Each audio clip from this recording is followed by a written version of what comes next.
join the panel. Is Marina here and Bridget? I guess Yeah. not. Yeah, yeah. And I'm gonna put them on right now, and we're live right now. So we're live. So for everyone watching on YouTube, welcome to the kind of concluding panel of today's Starseed Summit. And we've had some great speakers, really a whole curriculum of what it is to be interplanetary, as Linda Backman said, but everyone has added a little piece here that was so different and so much a part of sort of fulfilling our understanding of the soul. And welcome, Michelle Anderson. Thanks for being here too. Have you been following along today, Michelle? Unfortunately, I wasn't able to, and I just told Neil I would try to get on at this time if I could. So I missed all of it. I want to go back and listen. Well, let me review what everyone said, sort of, so everyone watching. Marina, I'll start at the bottom, gave a whole overview of, I would say, from the Anunnaki on to hybridization of human beings, soul's mission, the merging of our DNA, the activation of why star seeds are here now and what they're bringing to the planet. Bridget Holiday gave us some great tools for understanding our starseed connection and who we are as starseeds. Marc Brinkerhoff gave us the sacred language of the cosmos, which was just beautiful. Kamora Jones did a whole process of the creative act and her, I would say, channeling of the divine creative self right there on camera. It was great. Linda Backman talked about her work for 40 years, regressing people to their interplanetary lives. And Melanie gave us just an aspect of this interdimensional astral projection self. And I love the fact that you said, in a way, we're always in that astral body. It's just the illusion that we're astral projecting when that's really where we already are, everywhere, all the time, any place. So, but I'm interested in the, and of course, Neil, me, and Sheila have been moderating, but I'm interested, is there any discussion among the panelists, among each other? Like, I think Marina and Linda hit some similar points. So I'll just start with you, Marina, then. You said the reason star seeds are coming here now is to kind of revitalize the spiritual consciousness of the earth. Is that sort of what you said? I'm just summing it up. Can you go to, yeah, go ahead. They are here to bring back the Christ consciousness. And so one of the very examples of that was what we know as Jesus. You know, that's why there's many talks on Jesus being a starseed, and that's why he is the representation of that religion. Even though I don't resonate with religion, but the principles that he was teaching, you know, to people, that's why he was called the Christ, you know, because he came here from Sirius to, you know, let's say, remind humans about what Christ consciousness is about. When you say Christ consciousness, I think you mean Christ consciousness is another. Yes, Christ consciousness. Christ consciousness. Just so, Linda, does that line up with what you're saying and your interplanetary understanding? Yeah, I love this, Alan, because it's like there are these pieces that just kind of come together and fit together. And when someone else, in this case, Marina, talks about things I've heard before, it's like, oh, well, there's got to be validity. Or where else would Marina get that information that I receive from clients? It's like there has to be this overlap. My understanding about, without talking on and on and on about this, but my understanding about the soul that became known as Jesus, and if you study this, you can study this on Google, that soul's name wasn't Jesus. That's a name that was given to that soul after the crucifixion. Jesus is a Greek word. That soul's name, when the soul was in body as Jesus of, quote unquote, Jesus of Nazareth, that soul's name was Yeshua ben Yosef, or Yeshua, the son of Joseph, an advanced soul that came to earth to do what he could to move humanity to a place of equality, acceptance of all people. And, it goes on and on from that, what we think of Christ consciousness.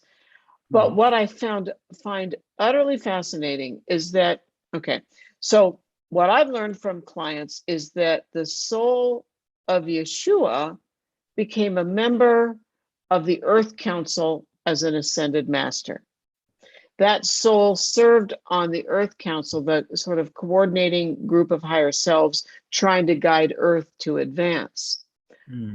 Ultimately, that soul, you might say, the souls don't remain on the Earth Council forever. Souls take on other responsibilities. What I've heard from clients that fits so beautifully with this whole program is that the one I call Yeshua took on a responsibility as in the interplanetary arena, the celestial realm, the greater celestial realm, to advance souls, to create a location ultimately for incarnation of souls that might no longer incarnate on Earth if in fact Earth doesn't evolve. Now, I don't like getting into catastrophic thinking because I don't honestly believe in catastrophic thinking. I don't know that that's going to happen, but my understanding is Yeshua has a role in the interplanetary world, bringing these healthy perspectives forward. Let me ask Marc, because Marc's been sort of in contact, having you, Marc, with that level of being. Do you have anything to say about that? The hoaxes that are on this planet are amazing to us in space. The what? The hoaxes? The hoaxes, yes. The lies, the ancient fake news and everything they want to do. Okay. I don't know where people are hearing this. And I assume, because of where I come from, I'm assuming, and I'm a contactee too, and I've been on ships physically and many times and astrally and all that stuff. These are my friends and they come to me. I am here from the realm I come from. I didn't have to come here. I didn't have to be born here. I came here to help my wife, her aspect. Otherwise, I was on the ships and far away from here. Oversoul. The oversoul level. But it's shaking my soul because I know the truth. To hear this from channelers and Edgar Casey and all these different people out there in the past, to say that Yehoshua, which means Yahweh saves, Yehoshua, it is an earth being or a soul, is an insult to the infinite creator because he is the creator. He came in to take the role he did to help the children have a way to banish evil off their realms, but only if they believe. And there's so much we teach them. That's truth that comes in all the time. So he's not a teacher. He's not an ascended master. He's the creator. He's the master to all masters. He's just taken that focus so we can relate to him. But, everyone has their own perspective on certain beings, right? So you have that perspective. Other people have different perspectives. It's all a point of view. I don't think the people we're talking about have physically met him when he appears to talk to me, or have been on the ships, teleported physically to the ships to talk with him as Sananda. I am here to help the people understand, and I'm shaking because of it, because the truth is the truth. And mankind on this planet has been tormenting me with this stuff, saying he's a teacher, he's a this, he masters of a blue-green ray or purple ray. He's not. He's the infinite creator, and we're to recognize that. And that's our job down here, to try to wake up to what's going on, everybody. We're all part of things. Don't you think the job of all of us is to wake people up on whatever level we can wake up on? Exactly. It's like, I know. So you can all believe what you want, everybody out there. But I'm telling you, from the level I come from, where I know him, he's not a teacher. He's the teacher of all teachers, the creator. So until humans on this planet figure it out, you're going to have constant negative beings coming at us all the time to harass us. His name is power. His name scares them. His name, Yehoshua, Jesus, Sananda, whatever name you want to use for him, because he's the infinite, scares these beings away. The light of the infinite scares them away. Praising the creator scares the beings away. His holy blood he shed on the cross scares the hell out of them because they know, we know, but they think people don't know. So they play and manipulate people when they don't know. But as soon as you say, you cannot bother me, I'm a child of the Infinite One, the blood of Yeshua cleansed everything, and you got no power on me. They run so fast because they realize, oh, you know that. I know, but Marc, that is your particular way. It doesn't have to be everyone's way. That's true, but it's been so since I that's was a all we're kid. saying here. No It's one taught me like- this. I I just- know this from the other side. I know, Okay, but I just want to say something, Alan. That's all. I just want to Yes, say please. something, Alan. I held back Everybody, for 30 years. or more. everybody that's speaking here, every single person thinks that they have the truth. who is talking? Is I this don't know, Phyllis? That's Phyllis. whoever, it's Phyllis, it's me. Right, everyone thinks they have the truth. That's why we I'm want to hear trying to from say, everyone. Alan, just let us finish because, Yeah, you know, yeah, go you may ahead. never invite us on again, Go okay? ahead. But the fact of the matter is, if we don't tell the truth, then we know who we have to face, you know, when this is all over. And the fact of the matter is, most people are going on secondhand information, something they read, something they heard, something the Palladians found some scrolls, There's this, some that, and the Palladians other out there thing. that don't know There's the a truth. ton of misinformation, including tons of it from Edgar Casey, okay, And and other all the people. other people out there that are claiming to be masters, okay. Yeah. But Marc I is one of the most sincere, truthful, authentic people, ETs you're ever going to meet. And when I he believe says- that, but everyone here is basing I feel their wisdom on their experience. they're That's why basing they're their here on the wisdom panel. on derivative information. No, on Basing- direct experience. But okay, let's move Yeah. on. Can we move The on? other thing is, guys, Yeah. is follow what you feel. But there were Exactly. folks running around on planet Earth calling themselves Yehoshua after he ascended and left. So that was when I wanted to let people know that some of these people are those people that are saying Okay, they but are him on the other side. those are none of these people. I No, think not the everybody. people here on the panel are really trying to bring a truth based on their experience. Kamora, did you want to jump in there? Because you looked like you were going to say something there. I was just going to say that, I think it's important to understand that those who have experiences, let's talk about NDEs for a minute. People who have NDEs have many different types of experiences. There are people who grow up Christian who have very transcendent metaphysical experiences. There are people who grow up Muslim who meet Jesus, who meet Yeshua, right? And no one's denying the power of Yeshua. I grew up learning about Yeshua. I have a very strong respect for Yeshua, but even within the various doctrines of Christianity, people have different understandings of the different aspects of Christianity in general. And so I think it's important to understand that we can't push each other aside and say that we don't understand. Everyone has their own understanding. I think it's quite possible that everyone really has their own unique relationship with Source, with God. And when you understand that, you begin to understand how truly magnificent God is, how truly magnificent Source is. And my perspective and my experience as a creative professional working in a corporate capacity, in a metaphysical capacity, is that a lot of people have lost their connection with the understanding of the definition of creativity, which each creator really has their own perspective of what reality actually is. And so I think it was Linda said something about God and that we have this concept of God, that God is like perfect and that God is definitive, in God's development. I'm not so sure because of the very fact that we as collective consciousness can add things to collective consciousness. We can continue to build this. And as humans, it is our responsibility to make Earth what we want it to be. We can blame the devil, we can blame anybody else, but there's no power in that. There is power in empowering yourself and doing what the heck you came here to do and to stop complaining about what everybody's doing wrong. What I'm trying to do as a creator is I'm trying to tell people to embrace your creativity. It's not that hard of a thing. It's looking at what you're really good at, looking at what you have an aptitude for. This is the thing that Source gave you. This is the energy, the specific frequency that Source put into you when your soul was created. And that over time has developed and has expressed itself and has expanded. And so as we continue to evolve as souls throughout lifetimes, okay, I know that's a very reductive word in this sea of beautiful, incredible, knowledge individuals here, knowledge-based individuals here. I think it's really important to understand that my perspective is very much my perspective, and I have a very unique perspective. But I learned so much from every one of you. And I just wanted to say, Melanie, it's really great to see you.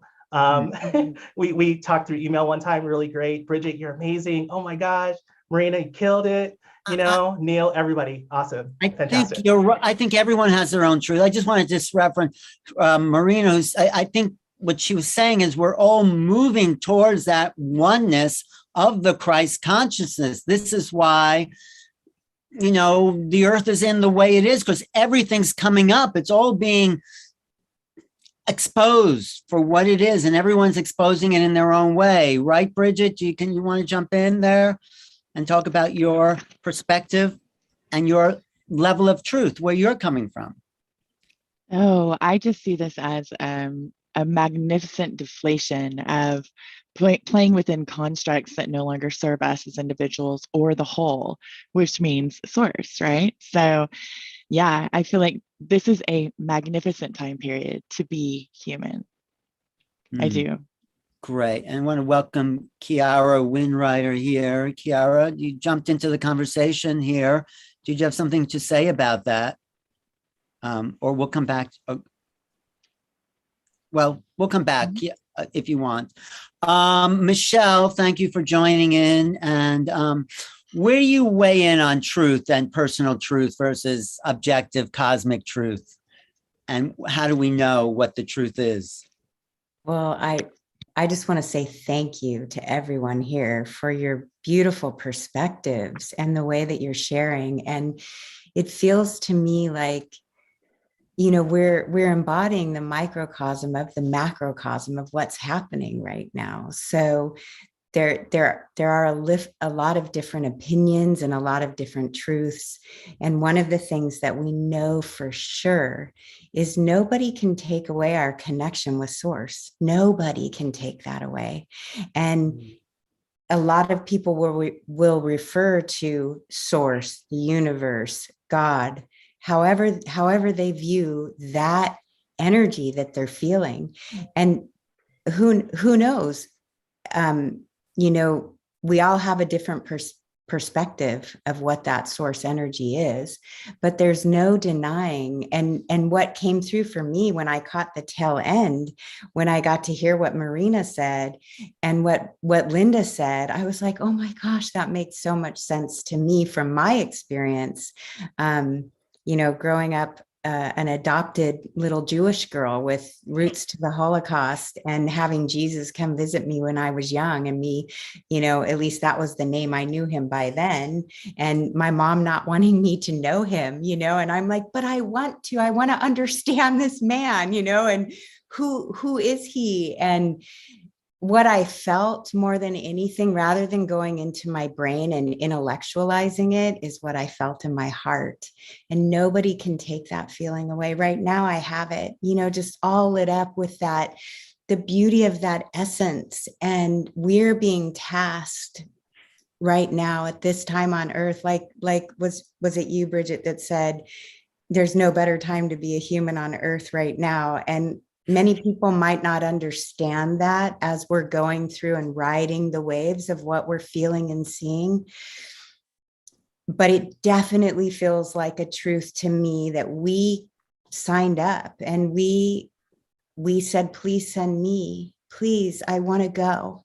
I want to be there and usher in this new age, this bringing beauty back to earth, and knowing that we all lined up to come from whatever star system we came from, to be here at this particular time.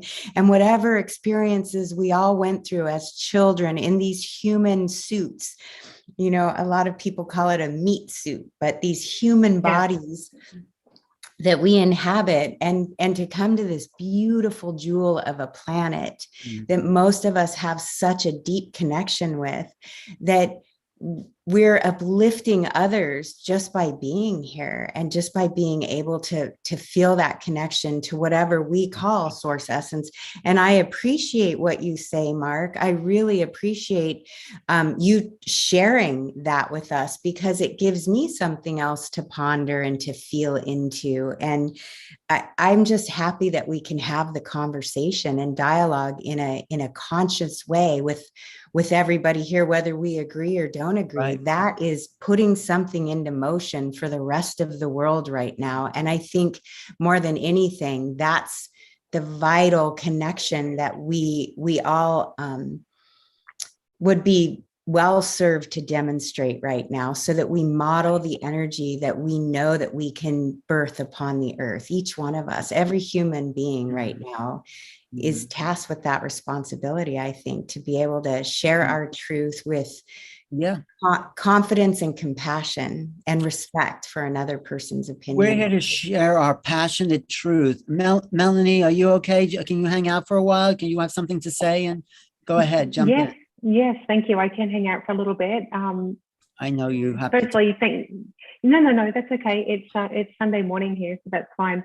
Thank you to each and every one of you. I haven't actually had a chance, because your presentations were through my evening time, my sleep time. So I'm looking forward to watching them back. But I just wish to share something that we all know to be true, but that all truths are true, and that's what matters most to me. I'm not a stickler for detail, but what I do know that's important to me is just honoring each and everybody's personal truth and their perspective, and also recognizing what am I feeling within myself, what Marc has said, how do I actually feel about that, what do I believe to be true. Is there some type of emotional charge behind anything that he said? For me in this now, no, there's not.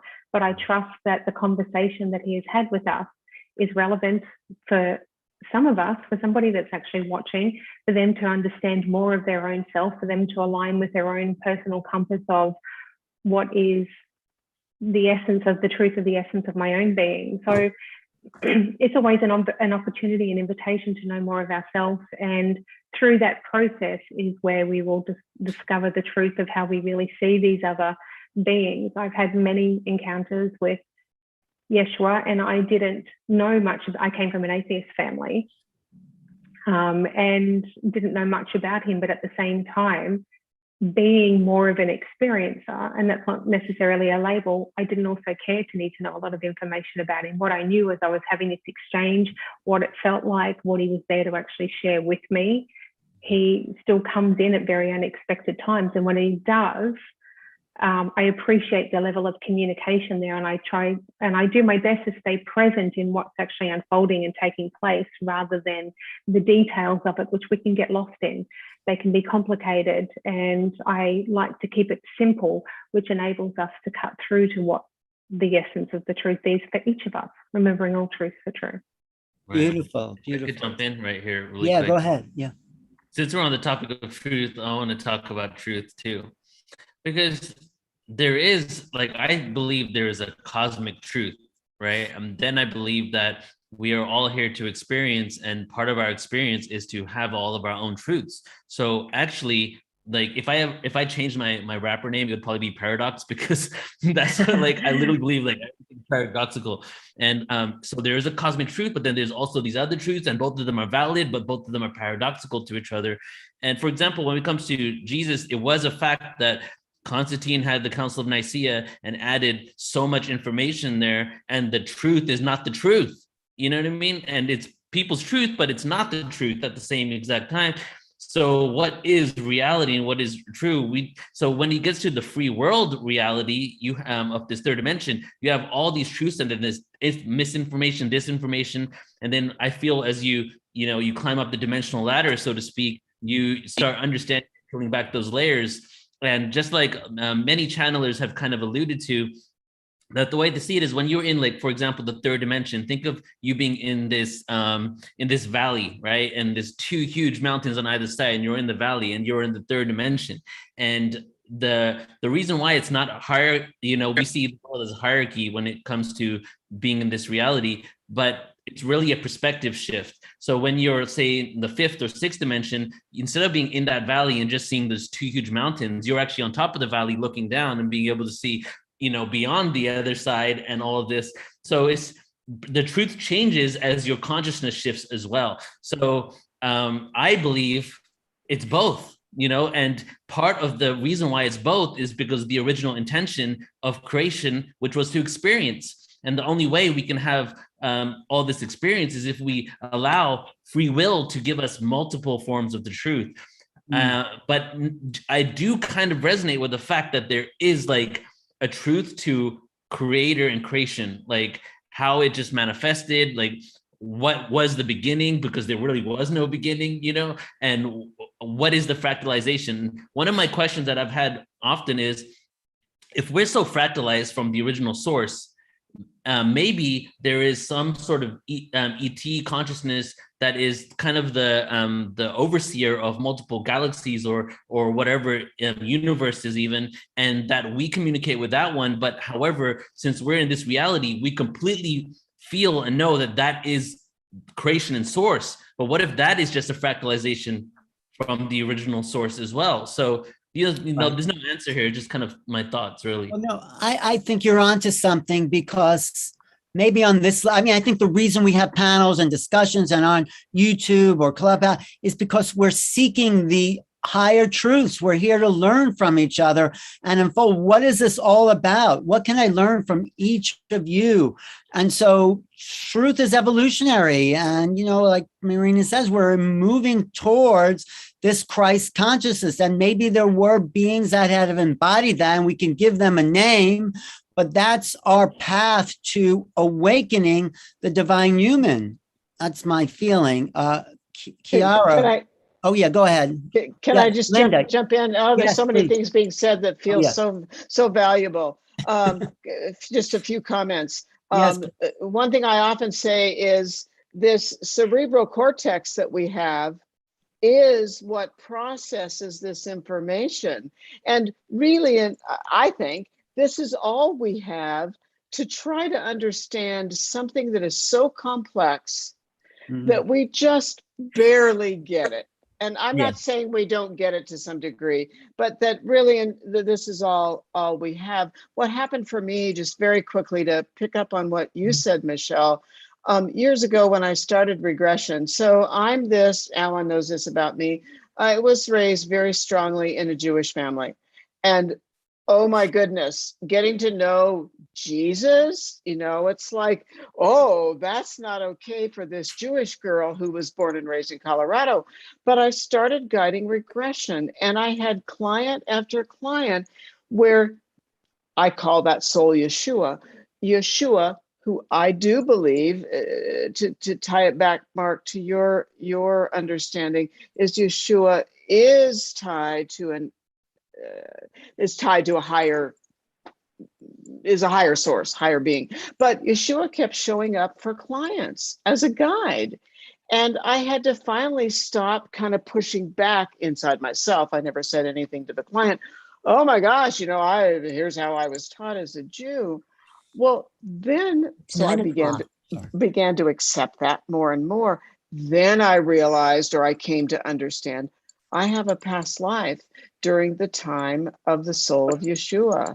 I have a past life in the time that soul was in body as Jesus of Nazareth, or what came to be called Jesus of Nazareth. So it's kind of what you said, Alan, is that we're learning, we're growing, we're learning, we're growing, we're expanding, and that's what we're supposed to do. I think that's all we can do, right? So, but Sheila or Kiara, do you want to? We haven't heard from you. Do you have Kiara? Yeah, sure. Yeah, thank you.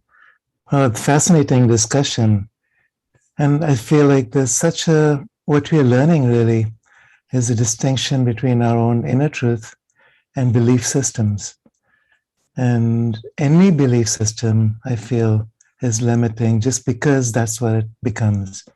Yeah. And in every esoteric tradition or mystical tradition, they always talk about the great mystery.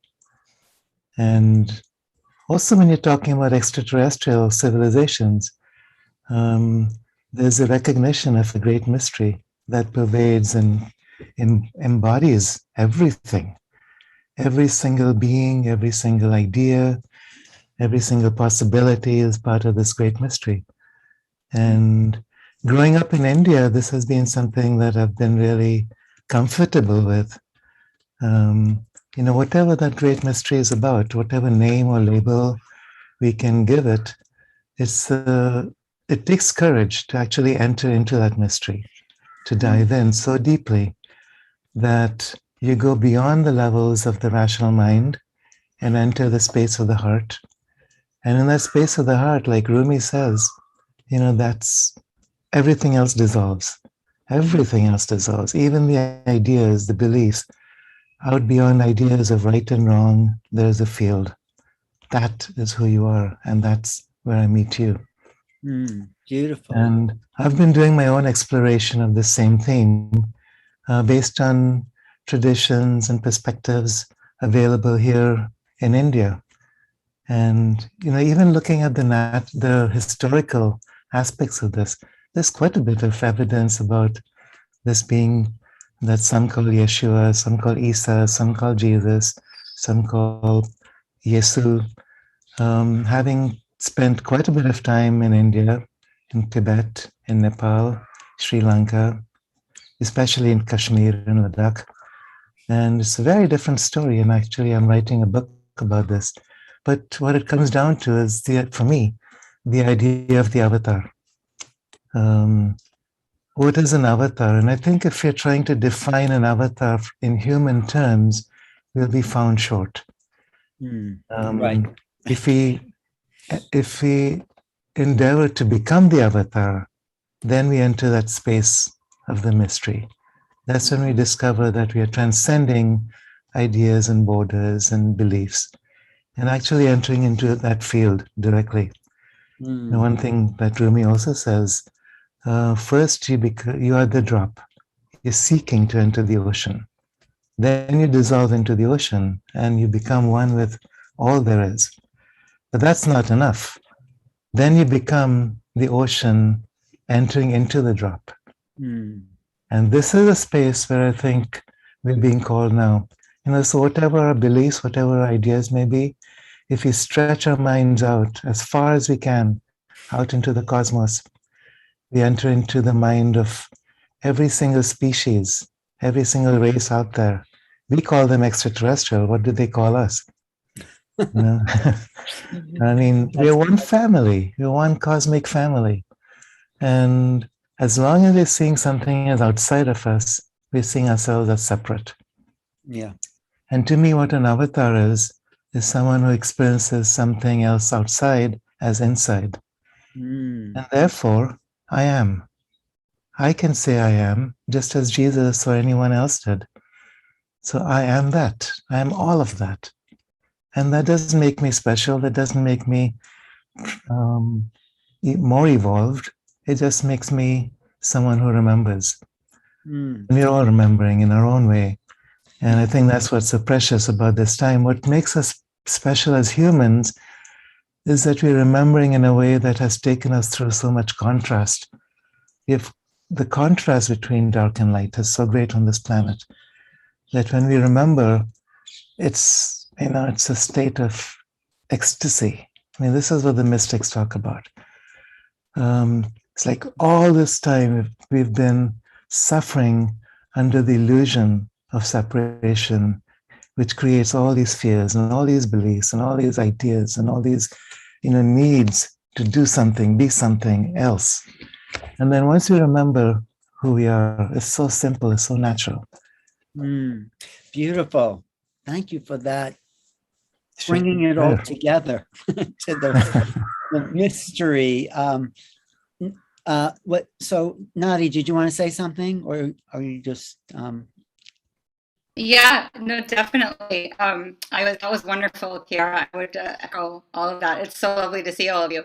I just wanted to bring in the fact that, my perspective, that Jesus was an Arcturian, right? So, I believe that it goes way back. and that we as humans need to call a higher dimensional being. We need to label it. We need to put it in a box and understand it. So we called it Jesus, or we call it archangels, but really that's what the light of an interdimensional being would look like. And we would, the Arcturians, the name is Sanat Kumara. And so, and millions of years old, this being. So that's what floats my boat, is the Arcturian perspective, that it's, they're millennia ancient beings that have come to help us out.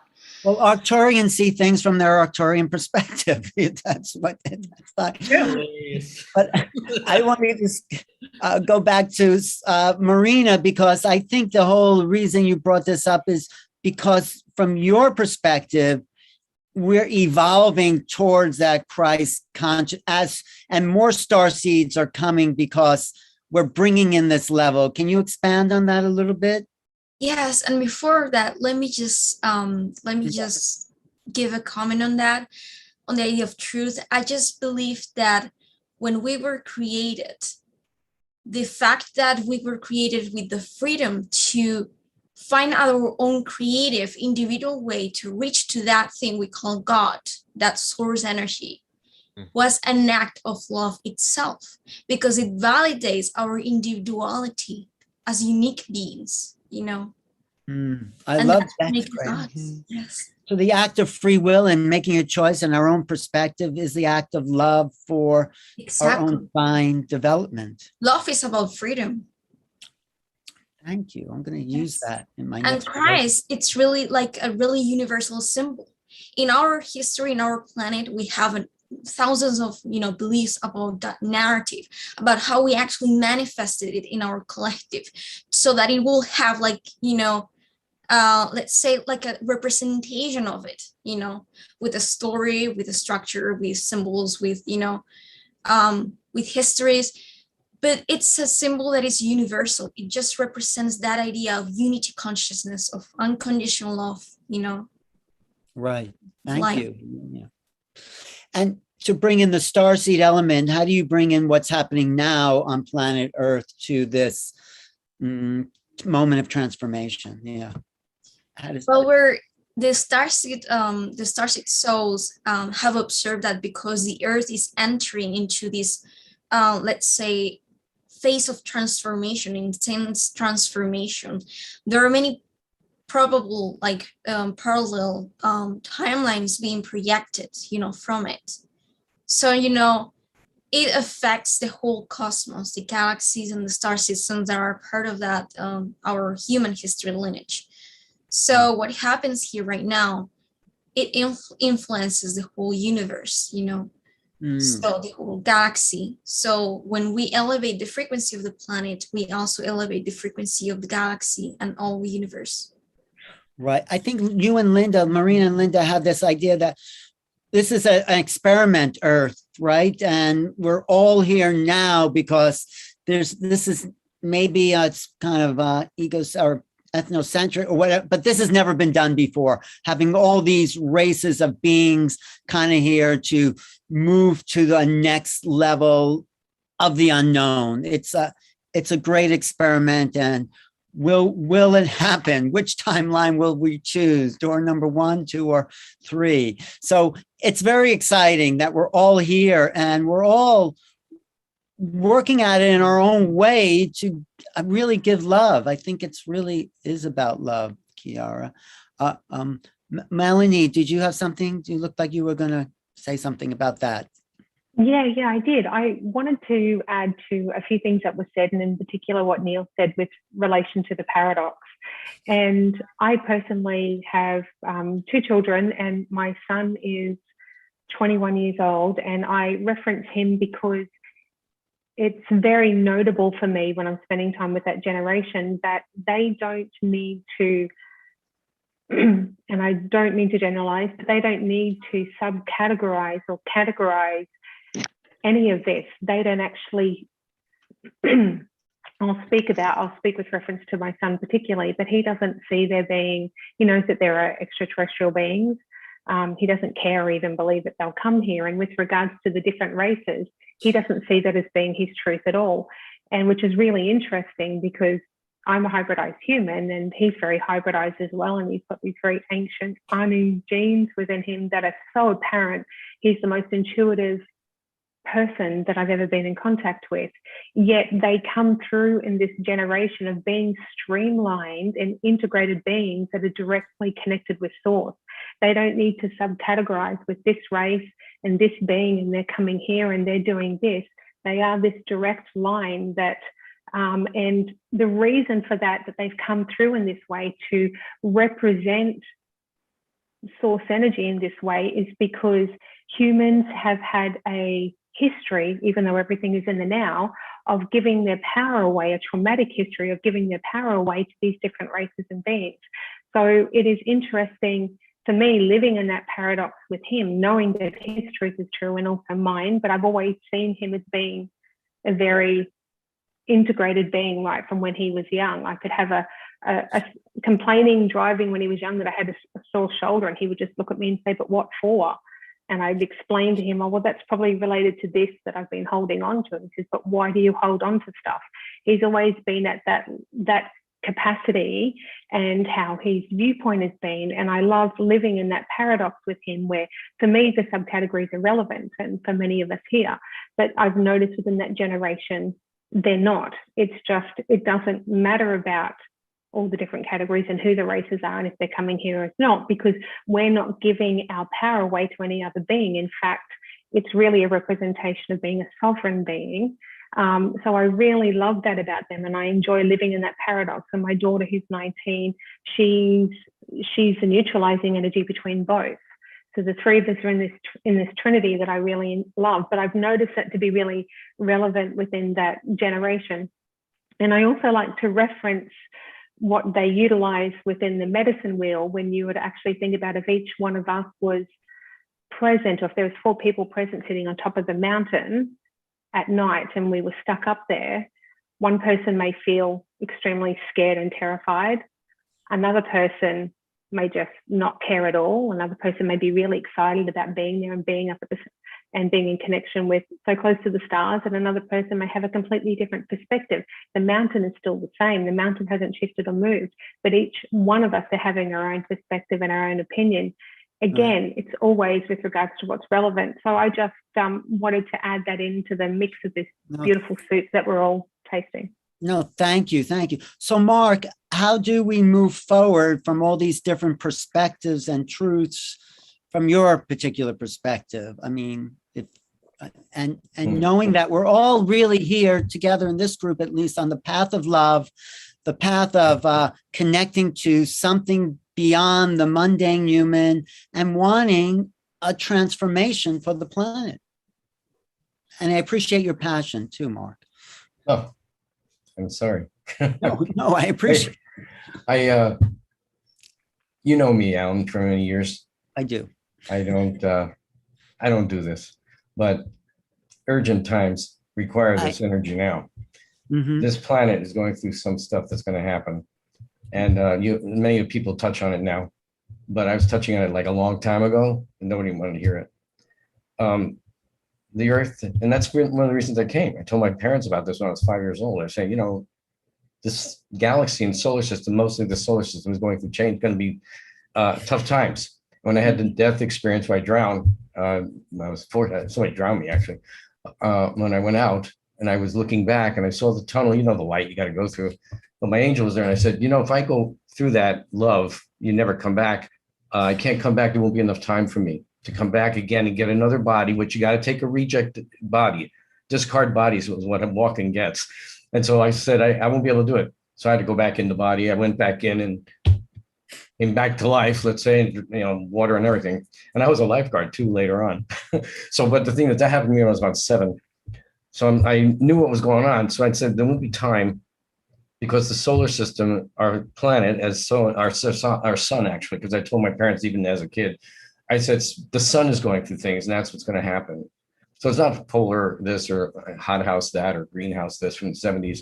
It's the planet is going through changes that normally goes through in cycles for thousands and millions of years.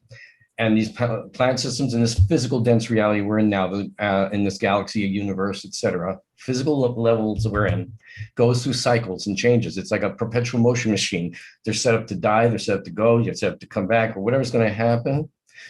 So the cycle is moving through from the center of our galaxy. It's come through, and the astrophysicists are seeing it happen to the stars.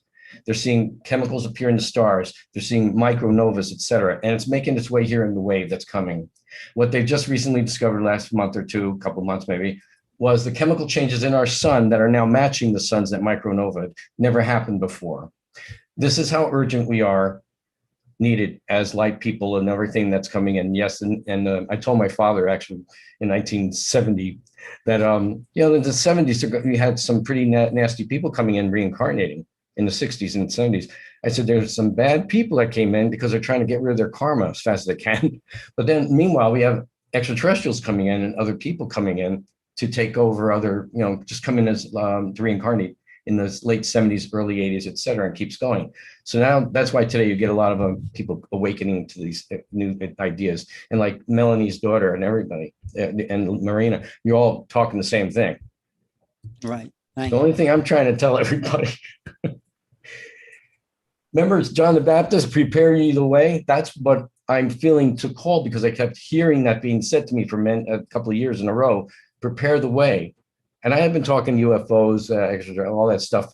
But remember, Alan, a couple of years back, I changed the tune a little bit. I amped it up to this because I never came out with this stuff. I knew this stuff, but I'm not going to say it. But now I've been told by the other side there, when I'm out there, time to spread it out, just get it out there, get the feelers going so that people can tune into that themselves. Yeshua, Sananda, however we want to call him, the creator being he is, who he is, the creator, will never impose himself on anybody. So people can have an out of body, you can have a past life memory, anything you want, or he's appeared to a person in a dream state as the teacher, let's say. He might come in as the teacher.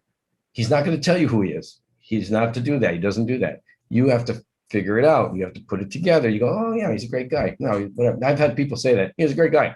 Okay. I mean, you didn't talk to him. You didn't really tune into him. Well, all I ask people to do, and Sheila, you know me, ask him. Ask him for the truth. Ask him if you see him out of body, ask him. If you see him out of body and you're not falling on your knee as a soul who understands who he is, you're not aware of it, and he's okay with that. He's not going to say, I'm that guy. I'm not that guy. I'm not that guy. I'm that guy. He says it to people who had near-death experiences. He said it to a lady in India in the 1970s when I read her story. She passed away. She was Hindu. All her family was with her. She gets to the other side. She's in the dark waiting zone, the great purple mist, which I go rescue people from. And she's calling out, no one's coming. She's calling out, no one's coming. She finally goes, if there's a God out there, help me. I'm lost in this. I'm here. And she sees a light coming at her from the distance. And it's a silhouette. So it gets closer to her. The light is Yehoshua or Sananda or Jesus, whatever. And she says, you're that Christian guy. What are you doing here? He says, well, all the others are false gods. I'm the only one. Tell your friends. He sends her back. She's healed. She's like 90 years old, gets up out of the bed with the sheets falling off her, and all her family's passed out almost. Nana's back, and she says, them, that, all the statues she had, get rid of them. Nobody met me. Only one met me, the one we didn't even know about, that other guy, So this is what, he doesn't do that, but he will rescue in cases like that to make a point. Like many people have had these experiences.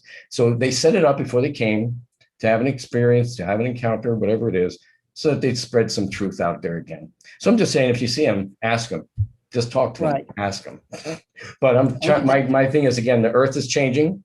We have lightning going up from the ground instead of coming down from the sky. We have reverse tornadoes from the sky, funnels big out the sky and coming down to the ground. This means magnetic sphere changes. This means the planet's going through some severe stuff. This doesn't happen normally. This happens when we have an event coming. And it might be an extinction level event, or it might just be mild enough that the people on one side of the planet gets happening, like the movie Knowing. That was a micronova. So you see how they're telling people, but they won't tell us exactly, but they want to give you a heads up, things are going to happen. Well, That's it what's is happening. happening. Something Yeah. is happening. It was just an M-class flare from the Right. sun a couple of days ago. Yes. Naughty, Not you that's funny, but predicted it. yes. Yeah. And it's happening. All the planets on our system, Mm. their magnetosphere poles and everything are messing around. We got stuff going on, and they're changing. And the frequencies are changing, and that's It's what's a happening. sign that frequencies are changing. I'm going to Yes. do a talk tomorrow a little bit on the amplification that solar radiation does to our DNA to activate the star knowledge. So Exactly. It also creates the new species coming in, right. and the other species that leave. Because That's it's how not things right. evolve through solar Exactly. radiation in a Exactly. good way. But Nadi's been tracking the solar flares for a couple of lifetimes, right, Nadi? What Oh, what we're do you- always on that stuff. Yeah. What do you say about the M-class flare that just happened? Well, I don't have a, a generic statement, but I have been riding the high of my life. I feel completely activated. I like amazing things have been happening to me these last couple of days.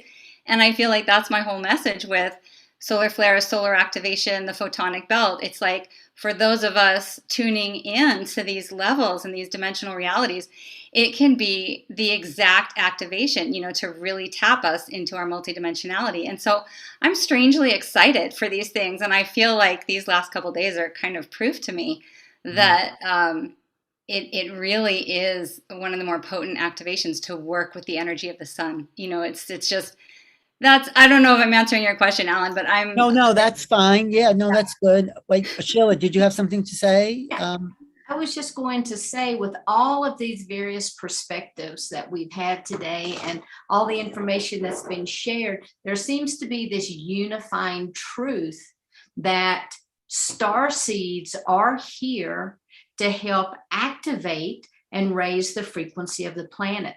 So whether we come from a particular dimension, whether we come from a particular timeline, whether we're a walk-in, a Palladium, whatever it is, we're all here to share, to open up.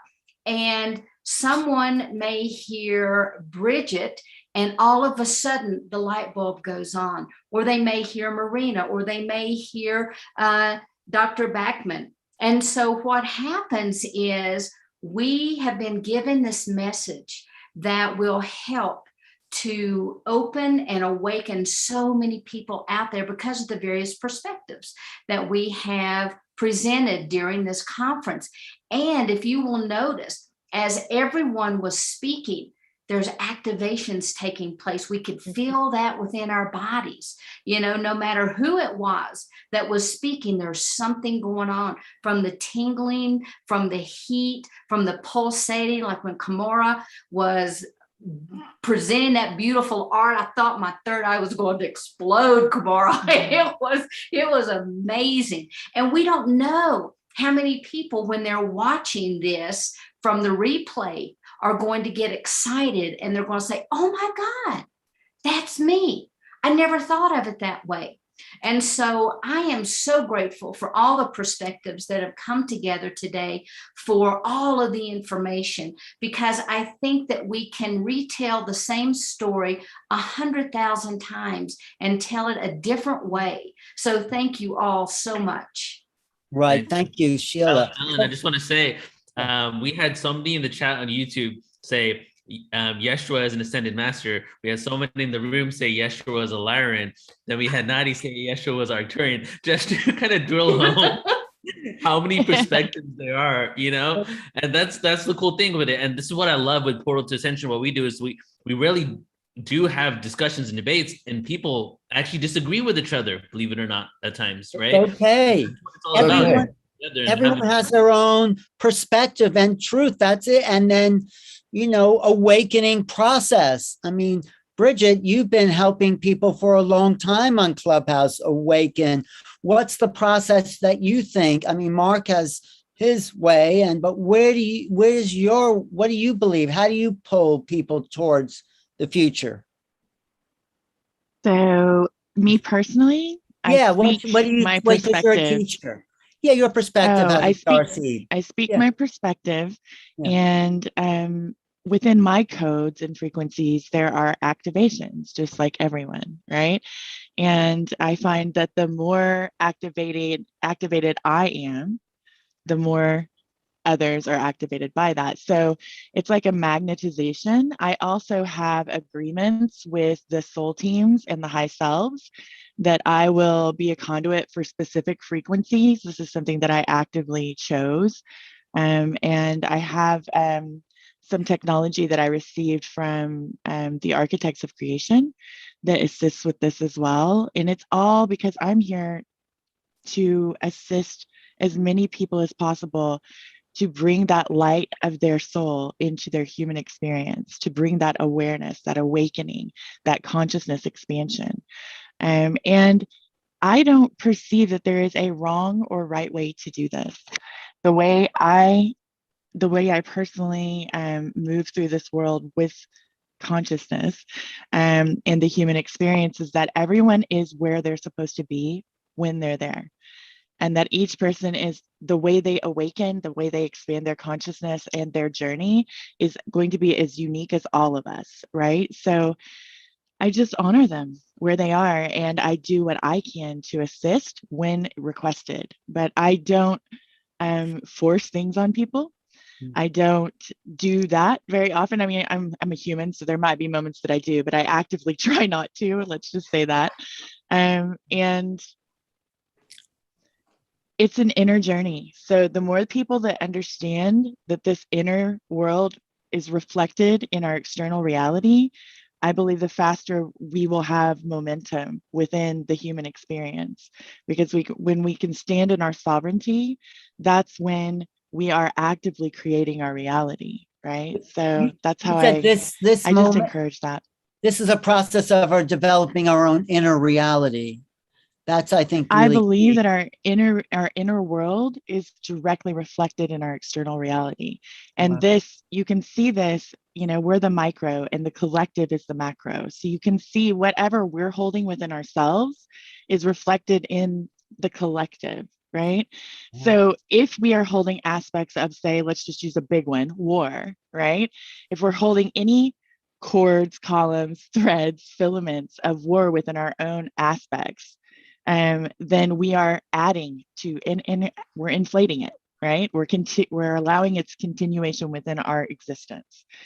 But if we are actively seeking those aspects within ourselves and rewriting them and reimagining them without judgment, through love and supporting ourselves and putting our time, attention, energy, and focus in things that not only support us as individuals, but everyone and everything in existence, then we're deflating. We're actively deflating the aspects of the human experience, the constructs we've been playing in that are no longer serving us. For me, the ascension is moving out of constructs that no longer serve us and into more of our unity consciousness soul experience, more of our fifth dimensional experience. We hold all the dimensions within us, but we're moving into a more unity consciousness experience within the human experience, right? What do the architects of creation say? If you is that what you called them? The architects of creation are interesting. So they assist with certain things with me. My relationship with them is rather new. It just began this last year. I was given a soul technology from them, which is quite beautiful, and I'm still trying to figure out exactly what I have and how to use it. But let's do a Portal Ascension show about that. Oh, they're amazing. I can always sense her now. There are 4 aspects of them, right? That are one. They're in oneness, but 2 divine masculine, 2 divine feminine, and it's interesting because they are in oneness, but the way they presented to me was with oneness and as their own persona so that I could understand. It's way beyond our pay grade. That's all I'm going to say. All right. I feel like I'm just barely scratching the surface of who they are. Alan, maybe hand it over to Sheila because she had a specific question on Starseed.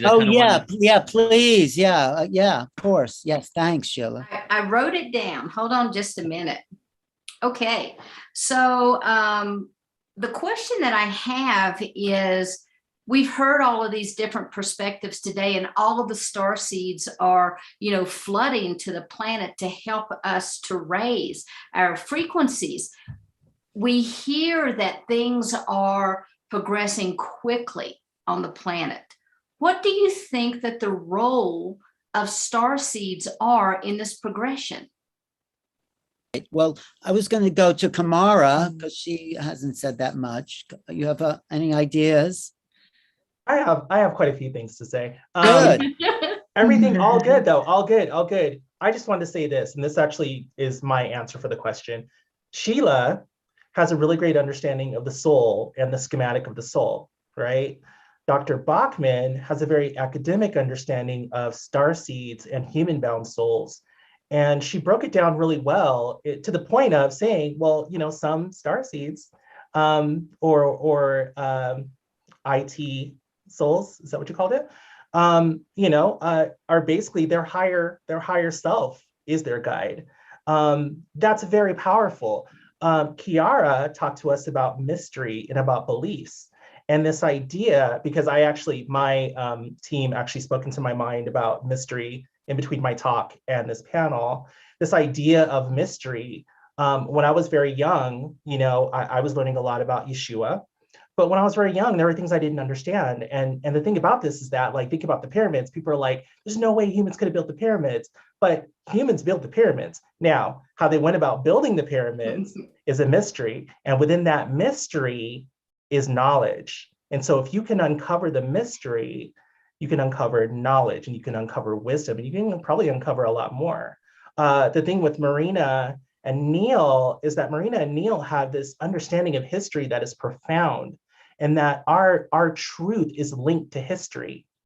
And you don't know who you are unless you understand history in correspondence with your journey and your experiences. And so I love the link that they provide. The thing about Melanie is that Melanie's talking about her experiences, and her experiences are so profound and so amazing. And what she's saying to us is that we cannot allow people to talk us out of our experiences. Our experiences are sacred to us, individually and collectively. But just because someone doesn't believe your experience doesn't mean you didn't have your experience. The thing with Bridget is that she connects everyone. She brings family together. She brings the different energies of the collective soul family together.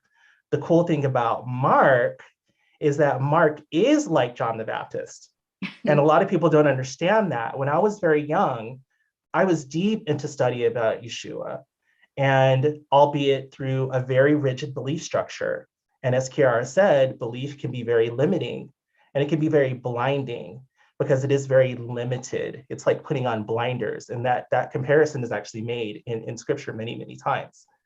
And so the thing that I appreciate about you, Marc, is that the way you talk about Yeshua is exactly how I think Yeshua would be talking about his belief structure, in that humans need to be able to apply the love of Yeshua to our reality frame, to humanity. But the problem is that we've created systems that aren't sustainable. And so if this version of, I'm a Scorpio, it's Scorpio season, okay? If this version of Earth doesn't make it, there are other ways, okay? And some of us have to be willing to accept that, but humans have to be able to apply, the love of Christ to each other. And the problem is that we've built societies not on the love of Christ. And what you're trying to say is we really need to get Yeshua. We really need to get Yeshua consciousness into us. And some of us, as you said, with the different individuals who have been incarnating for the past, quite some time, it's hard to do. That being said, I will say that, we all have to bring forth our truth. I also, like Neil, do believe that there is a very definitive truth when it comes to how we were created. I personally just believe that. But as a creator myself, and all of us are creators, but as like a professional creator, it's important to, maybe y'all might want to take a piece of paper and draw something or play some music and see what it feels to create something. You might find that as the creator, little g, that you are, little g for God, right? That you have a very unique idea of what it means to create something. It may give you a very different perspective of what God might be. God indeed is not a human, but we are also not just humans. we're souls having human experiences. And so we have a lot in common with God. And so please take some time and create something and see how that feels. And you might find as a creator that you have a very interesting understanding about your creations, and that your creations themselves will take on their own lives and they will develop their own ideas. Your creation will go out and make its own way. And you really can't really say much about that. You can facilitate it, but you can't say anything about what your creations do or do not want to do. So you're saying that in relationship to whatever's created us, well, like we have our own sort of. When you create a piece of art, right, and a person looks at it, it has its own life. And over time, say you become a famous artist, say it's like, let's talk about Leonardo, let's talk about, Waterhouse or any of the great painters, over time, each painting has its own evolution, and how people perceive it throughout time and space is just very different from what the creator had in mind. Right. And I think it's important to understand from a philosophical standpoint. I mean, everybody should study philosophy. Like from a philosophical standpoint, it's really important to understand that you can't put a cap on how things need to be perceived. It is not your job to do so, nor do you have any power to do so. When I die, when I leave my body, as Marc said it really well in his talk, I have to be able to let go of Kamora. I have to be able to let go of I love doing my art. I love my art so much. Oh my gosh. But I have to be able to let go of all of that. I have to be able to let go of my wife, who is the dearest person to me ever. I have to be able to let go of her. I have to let go of my family. I have to let go of my art, which I absolutely love. I have to let go of everything so that I can move on into my next experience. And so my thing is that your life, a painting, a creation, a created thing, a creative being, has its own perspective relative to the individual who is perceiving it. Wow. That, thank you. That was really good. Very intelligent. That is brought us back home. Right. I love you, Marc. I love you, Marc. You're like really amazing. Like seriously, I have so much respect for you. Seriously. Well, thank you, my sister. I love you too. I love you too. Michelle, you're a being of love. You have anything you want to?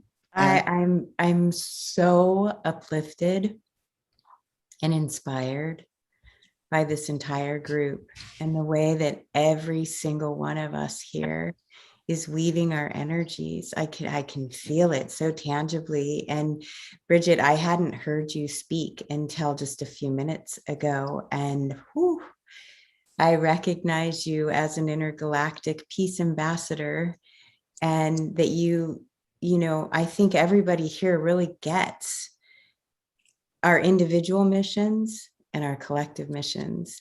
And I just love, Marina, what you said about love is freedom.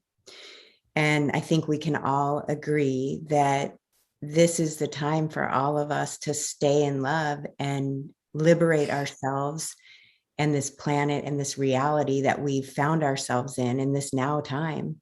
But each one of you shared so incredibly inspiring and heartfelt. And,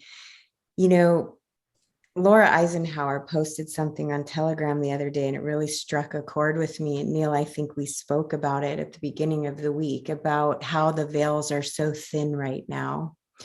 And, there's a lot of stuff happening, I guess, behind the scenes or whatever. But when this small group of us starseeds come together and merge our energies, I can feel the uplifting of the vibration of the planet. And I'm just so grateful, so grateful to each one of you for your unique vibrational signatures that are merging with all that is. And my gosh, every one of you just inspires me so much. I can feel my heart just busting open. So thank you for Neil. Thank you for asking me to be on and just sharing a little bit. But I just want to say I witness each one of you as just potent medicine for these times.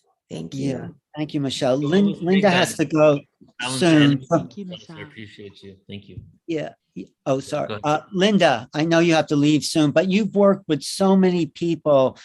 And do you feel there's this evolution, at least this group of souls here and everyone watching, there does seem to me something new being birthed. What do you make of it all and the whole day? You know, it's powerful, Alan. It's like you and I met on a cruise a couple of years ago that was sort of titled a UFO cruise. Yes. And this group, to me, having nothing to do with the value of the group on the cruise, but this group today is different. Yeah. Because we're not talking from a fear perspective. We're not talking from an abduction perspective. We're talking from a broad acceptance of, not just of love, because to me, that's way too simple. And if we're only talking about love, this is just my bias, so I'll speak my bias. Love is great, but it's not enough. Love is essential, but it's not enough. And the influx, somebody asked recently, just a few minutes ago, what's the reason for the influx of so many starseed interplanetary souls?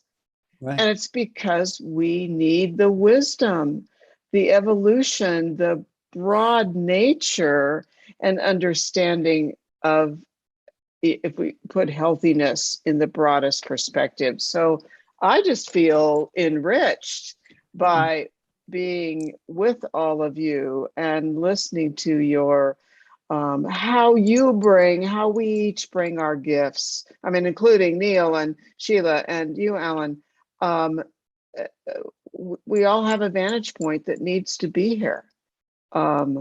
So thank you so much for inviting me. It's just been a great pleasure and honor. Yes. Thank you. Linda does interplanetary, interpersonal lives, interdimensional lives, regressions, and she's been doing it a long time. So what's your website again, Linda? Raven, it's all run together, ravenheartcenter.com. Thank you. And come back tomorrow and hang out. And I'd love that. I'd love that. Thank you so much. Thank you for being here. Yeah. Yes. So, yeah. So, Kiara, you brought us the mystery.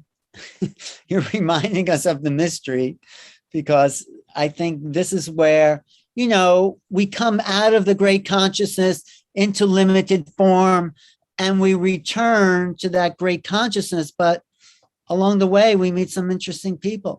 No, but besides that, along the way, there's the soul enrichment that I think we incarnate for. I mean, and some experiences are challenging and some are joyful and some are difficult. So what do you think it was all for?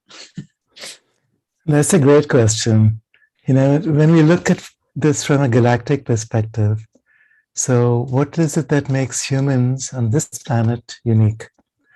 Because there's so many points of view from whichever, galactic race you're looking at, whatever perspective you're looking at. And we have to widen this beyond our, human planetary awareness. So what is it that makes us unique? I think is our range of emotions, the ability to feel, and to experience contrast. So when some people talk about the battle of dark and light, I simply look at it as contrast. It's not right and wrong. It's not good and bad. It's just the experience of contrast in order to learn and understand that which is beyond contrast. And that's what we need, our humanness, our hearts, our emotions, to actually experience and realize that it's all been good in the end. I think a couple of you mentioned the galactic superwave coming in, the solar flares and micronovas and so on. And I think this is also part of what we're experiencing. We are at a point of being infused with something altogether new. It's like, new genetic codes are being planted, new possibilities are emerging, but new meaning nothing that we've experienced in the past. So we can't hold on to where we're going with anything that we've known in the past. And that's what makes this time unique. That's what makes us unique. Our ability to surrender is what makes us unique. Our ability to feel fully is what makes us unique. And I think this, if we can, that's what the mystery is for me.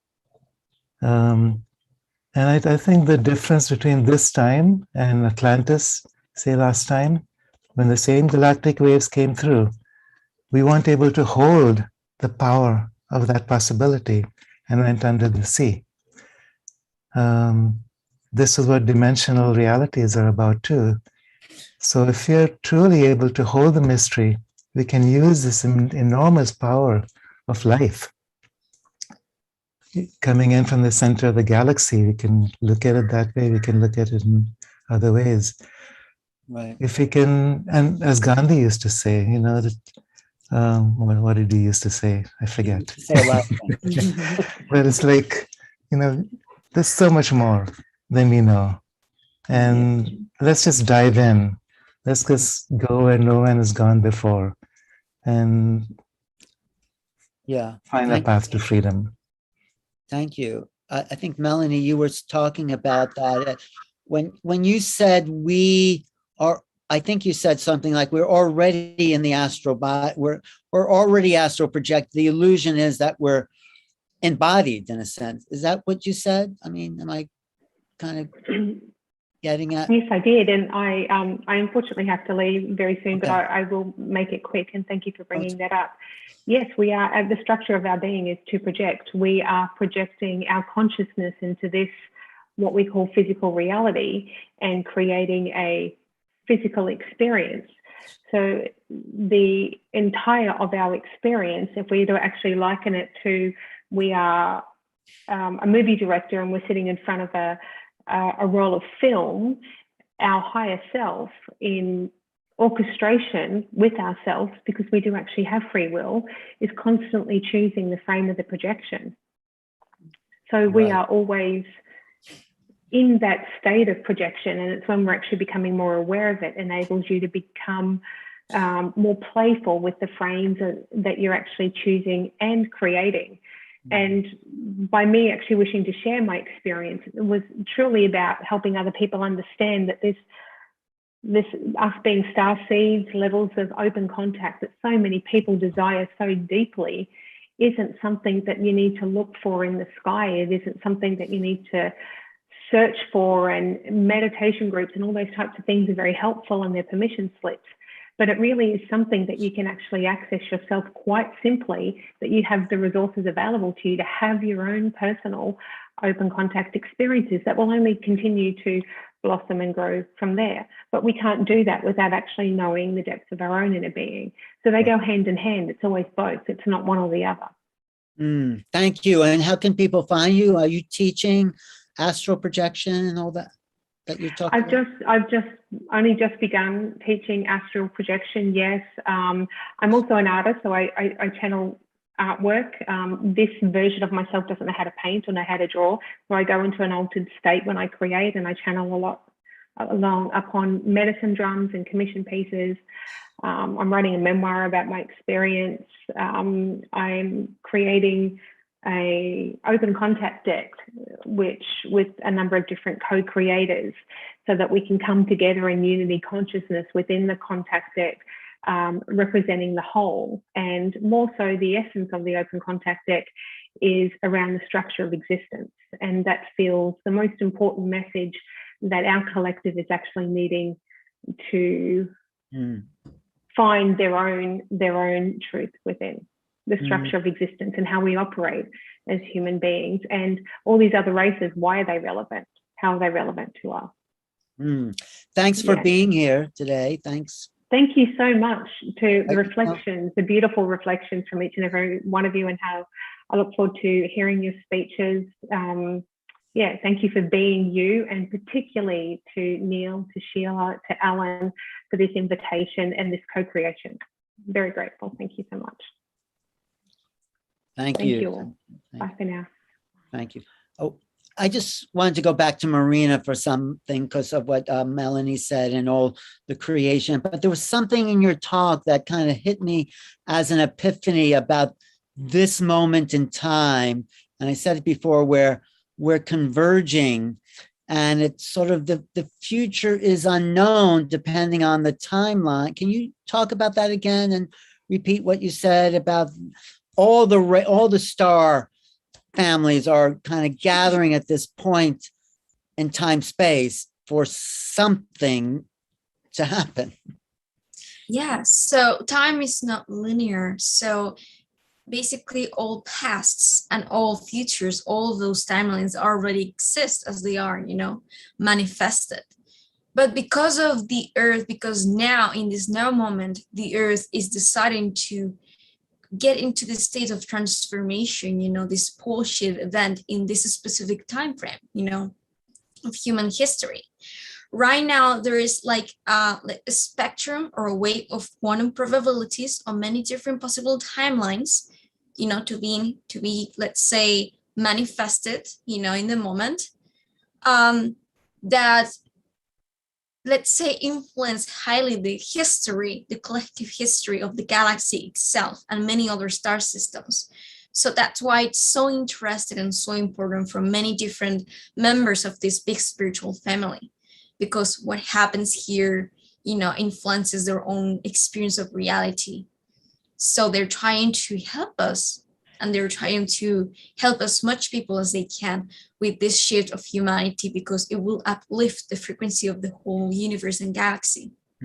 So there's many different timelines, and the future hasn't not been decided at this point. Exactly. So how do we go for our highest potential? What do you think it's up to all of us to do? Like maybe love, or what do you think though, Marina? Yes. I think we have to meditate on which is the history that we wish to connect to at the moment, because how we decide our history, our story as a collective, influences what kind of emotion are we going to put ourselves forward with, what kind of direction we're going to be looking, So I think that we have to look back at our history, the history that resonates more with our inner truth, and deal with all of those aspects that we have explored so far that are no longer for our preference, the preference of our collective, so that we have a clear vision of what we actually want to manifest for our future. What's the vision you have? Well, the vision I have is that, we all come together in unity consciousness, and that we let go of the fear and the division and separation. I think I have that one too. Thank you. I think it's what we all want, really. Yes, of course. It's the recognition of starseeds, let's say. Yes, I mean, to be in this cosmos and welcome in all these beings. Look at all these beings that are all from everywhere right here with us. And so, Nadi, you're a cosmic traveler. What is the future you're bringing in? The future I'm bringing in and we're bringing in, right in this moment, Ellen, it's hope.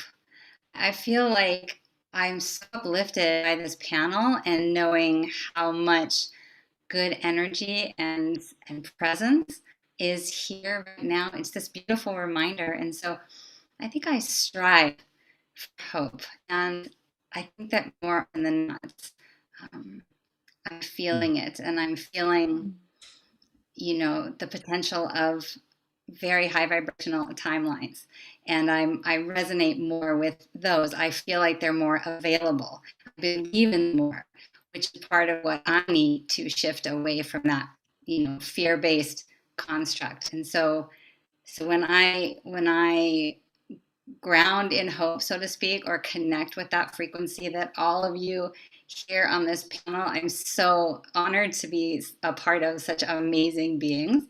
And so I feel like hope and trust in the fact that a positive, loving, unity consciousness reality does exist. I think that would be my answer in the moment, is that's what I'm calling, is the belief that it's possible. Thank you. And so, Sheila, when you had this vision of a Starseed Summit, because it really started with you. What were you hoping, and did we get there? And what was your vision for what was possible with gathering people around this key topic? Well, I think that this conference more than exceeds any expectation that I had. And the goal is, like with all of the conferences that I do, is to get the information out there to help people know that they're not alone, that there are people that can provide community, provide support to them, people that can provide hope, because a lot of people are having these phenomenal experiences and they have no one to turn to. And today we've heard some beautiful messages from so many perspectives and from so many people that it's now going to be much easier for people to get a hold of those experts and those people who have been there to kind of help them. And the end result of all of this is just to help raise that vibratory frequency so that we can help topple that scale. We get to that apex and we just move into that higher frequency and help usher in this beautiful ascension that we're all talking about. And you know, when you listen to Marc, it's not that far away. It's not that far away. And when you look at the percentage of people who are awakened, and I can't remember who it was, but someone quoted a percentage based on some scale that already we are at 82% as far as people being awakened on this planet. I find that amazing. And I am amazed that we haven't already ascended, you know? And so my message is a message of hope to people that yes, they look bleak. However, they look so bleak because the light is so bright, and we're now shining that light on all the negativity. And no more are we going to stand up for that. We're not going to allow these negative beings, these negative energies, these negative people in our lives to project their agendas onto us. More and more people are waking up. And that has always been my goal. That's really the mission that I had when I walked in 1999. And it took me a few years to get my family raised, to move, to get settled before I was able to really go out and to embrace those things that, you know, came in with me. So really, this is an extension of my mission, and it's an extension of your all's missions, or you wouldn't be here. So thank you all so much. So again, this conference has far exceeded my expectations. Thank you guys so much for making it happen. Thanks. Wow. We love you. If I could jump in, make a few comments. Yeah. on what she Yeah. said. Yeah. So I put notes down here because there's so many different things that have been shared. So when I first got into this awareness and I realized that, you know, well, okay, let me start from the beginning. When I was young, I felt really disconnected, that I was not like, there was something off on the planet, right? And then I woke up, I was 18 years old. I spent a lot of years still feeling disconnected. And then I think Bridget may have talked about this, but then when I found my soul family, well, first I started realizing that, well, my whole concept of being disconnected is coming from this lack mentality. Why can't I just embrace this moment and be here? Why do I have to think I'm from somewhere else? Can I just be living now, and can it be both? But I still felt that something was off until I started finding people that were into the same information, and now, or in the same awareness, and have this connection. And now I feel like that I can embrace it because we're all coming together and, you know, awaken up to this information. We're able to share our deep inner thoughts with all of this. So, and what Sheila just said, you know, 82% waking up. When you look at the world and you see what's going on, you might not think that's actually the case, right? There's a lot of craziness, a lot of chaos going on in the world.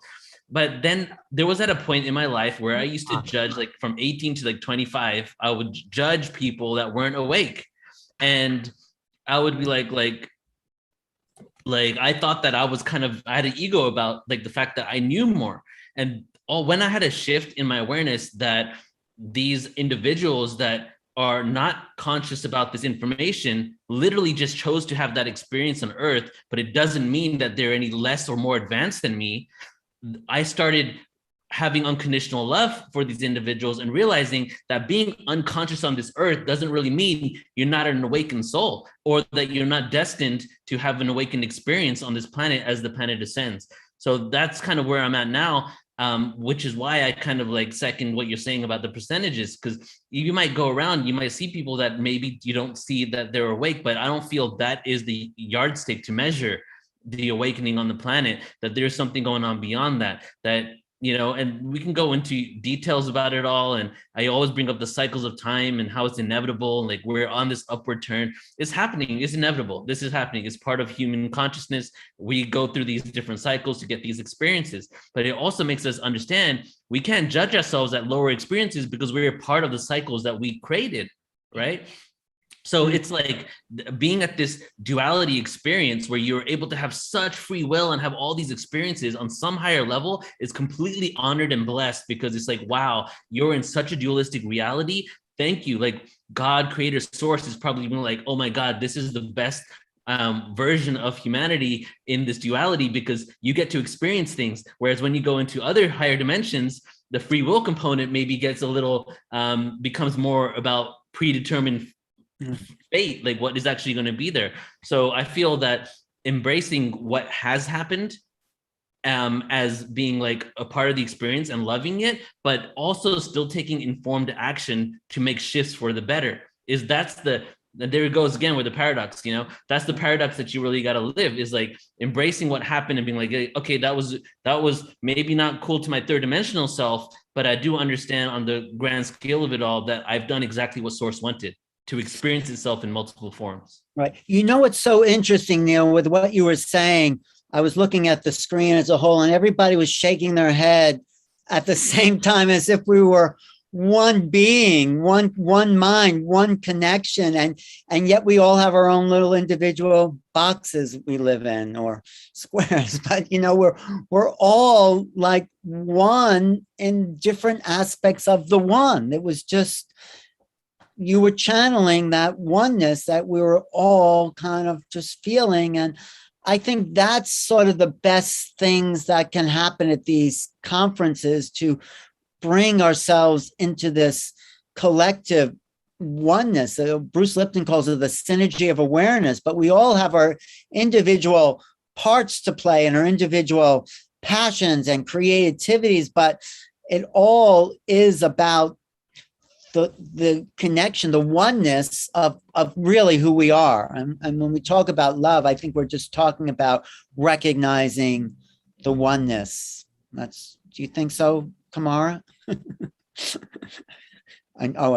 Yeah. I was muted. I'm sorry. Yeah. Oh, that's okay.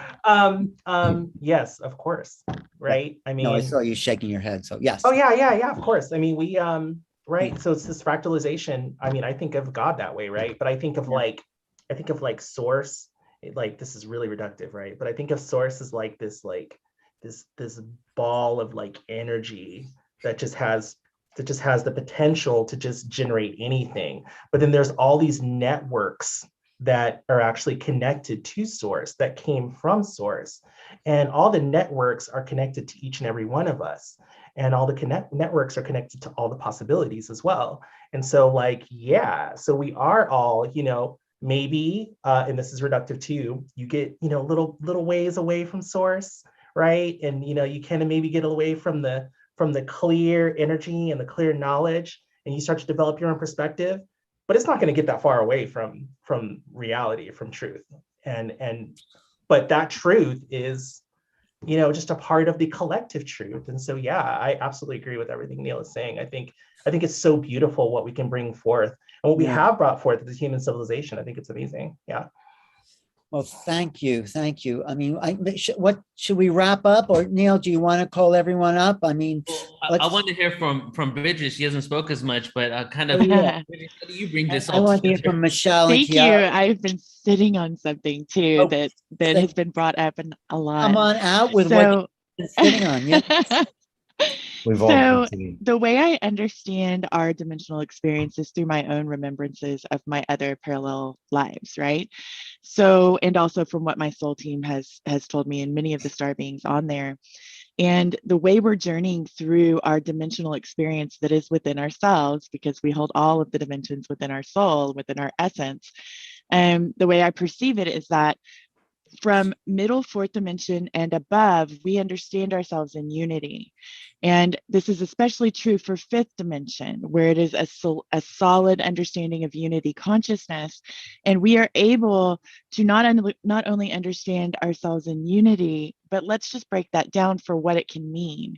It means that we can communicate via consciousness with other aspects of our soul in a very conscious and deliberate way.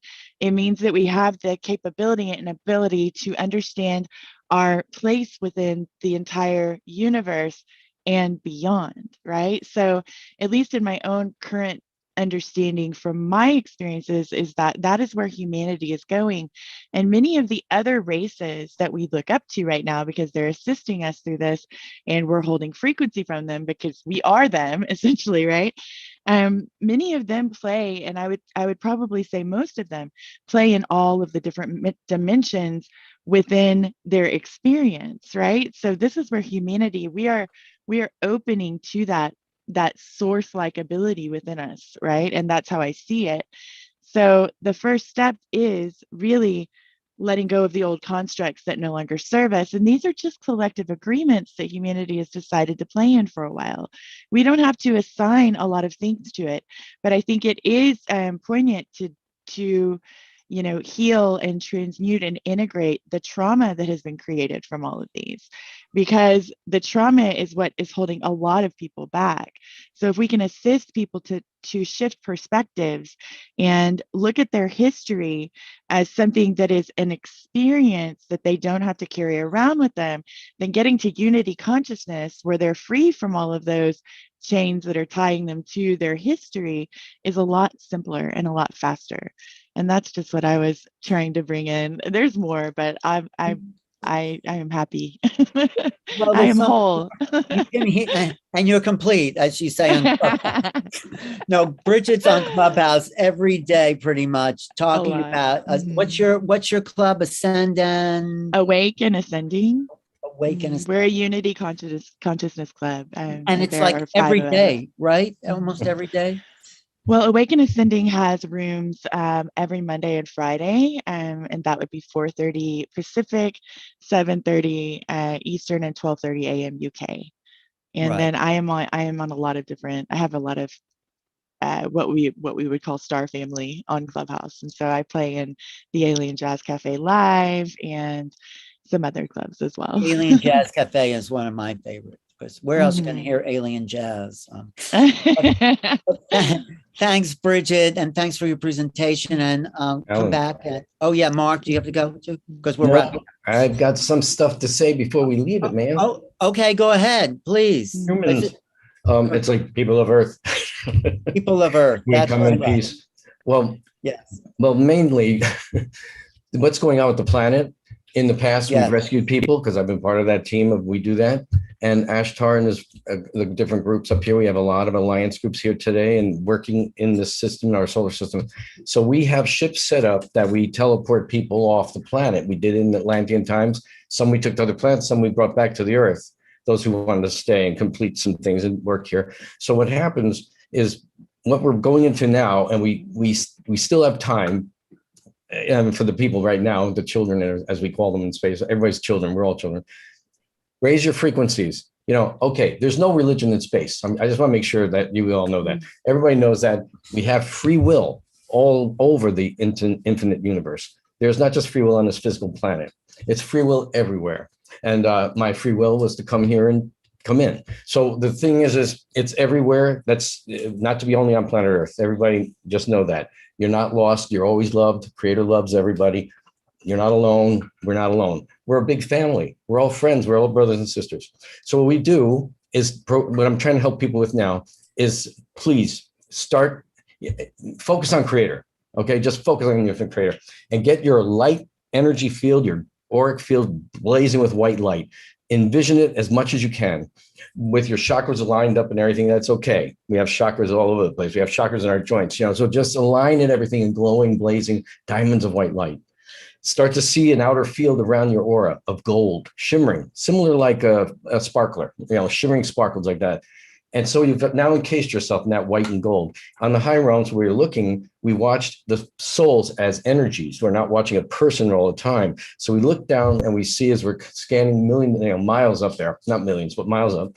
So we're scanning and we can see the energy fields of the souls. And if you know people, we know them, let's say your friends, we will know who to zoom in on too, right? So we know they're having their life down there right now. They're part of their friends. So we see the energies glowing. What we don't see are black energy, dark energy, brown energy, which represents satanic or lower thought energies and working with negative things. What we do see is lavender, pink, electric blue, and beautiful blues, purples, and white, and blazing white with gold. The teachers on the other side have these blazing white energies and auras and stuff. So we're looking for those colors and shades. And those are the people, no matter what their belief system, their love of creator is what matters. That we'll be teleporting them out because we're going to go by their energy. That means they're awakened in some way. The frequency is that high on their body, walking around either in New York or any place else. So we're looking for that. And that's why just practice, keep practicing breathing, whatever you got to do, whatever you feel is your thing that you do, keep their energy glowing and going, because they show up. And in the Old Testament and all these other places in their writings, in a blink of an eye, a person will disappear. Two people working in the field, one will disappear. That's when they take them, because I've been taken that way a couple of times now, where you're standing and all of a sudden you're on the ship, then you're back like that. So, but an hour more went by, but you were talking and on the other side. So the thing is this is how they do it, and they acclimate to the frequencies. That's what they're looking for us. So my message was also always this. As when I first met Phyllis, I was always about this. You have to be seen and recall in that telepathy. So now I've given the words to use that they gave me to use since I was a little kid. I was talking to them that way, but they said, no, tell the people now, these are the words, they're praise words, and they're, praise for healing and praise for help and creator and everything. Use those words, especially Adonai Vasuvaragas, and then Nisan Shumak Tubinik Tana for healing and energies like that. But all the ones I gave are important, and you can use them all in a row. When I call to my friends, as Alan see me do, I'm using all the words in a row. We gave a lecture one time in New York. We did an activation, and the ship came as an Ethereum ship, high Ethereum. They entered the room in the center in New York, and the people had the activation. Well, those people who stayed with us to lock up and work at our friend Jody's place, we were outside about 10 or so, or almost 11 o'clock at night. And we were all staying outside her building. And I hear look up over to the left, and there's a building there with an empty space in front of us. And I said, look up to this area up here. Something's going on.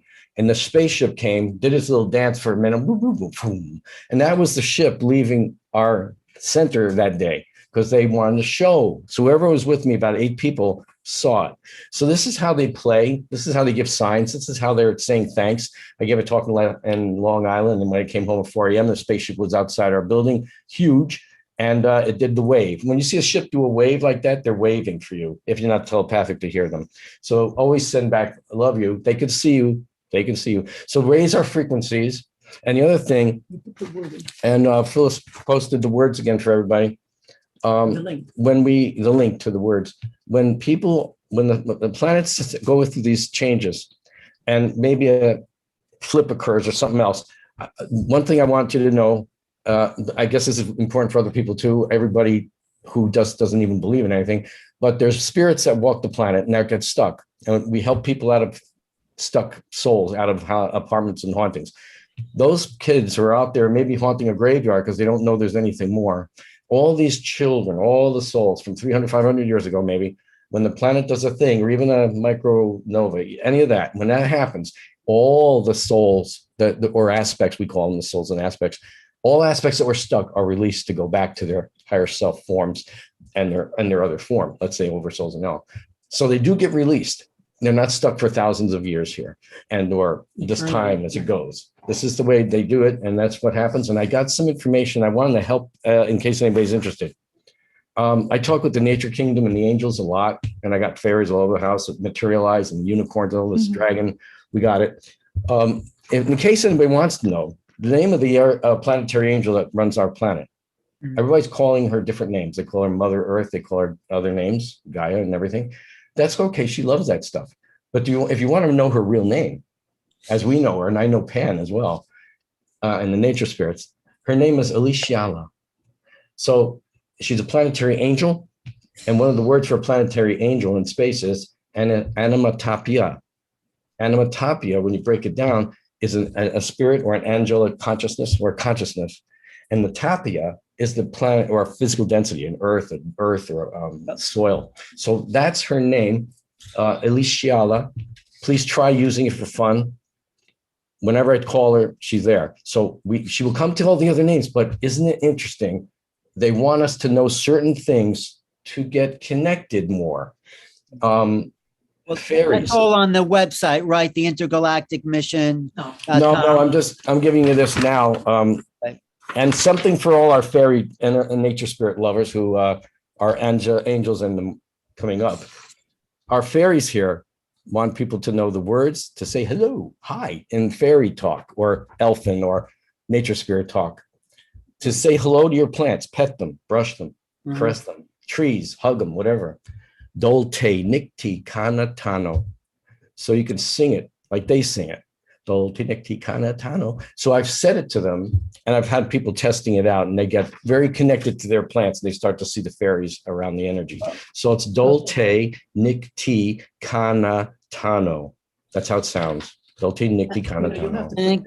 I'll post that. We'll post it. Yeah, post that. Thank you, Marc, for being here. Thank you, man. Kamora, I love you. Phyllis, Bridget, for being in the wings. Neil, we love you. Alan, we love you. Okay, we'll just everyone. Just want to say Kiara's speaking tomorrow. Kiara, you would just have anything to say before we go? Wrap up? Oh, fascinating. Beautiful. Thank you all.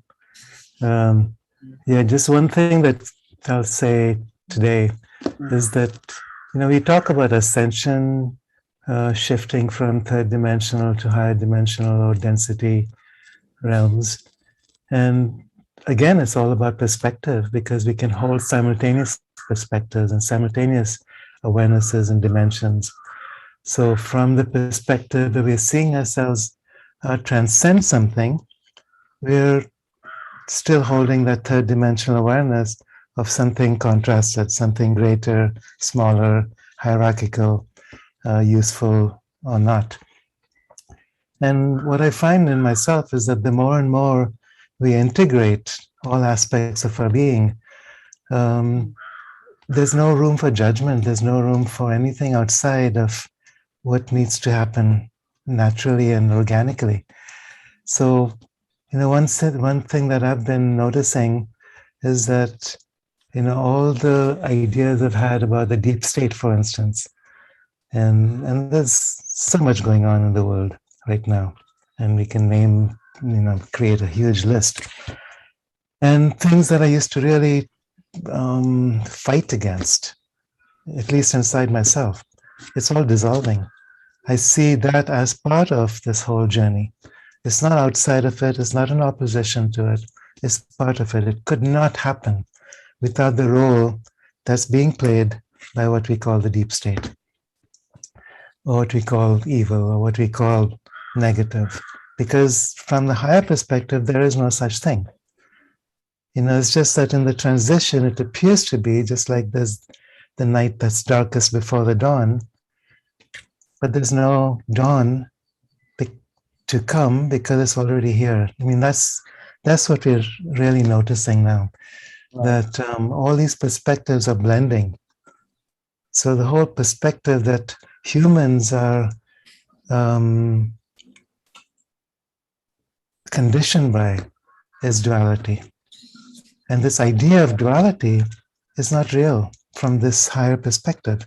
So it really makes our job so different from what we thought. What it is, I don't know yet. That's the mystery. I think that's all part of the mystery, right? It's the mystery.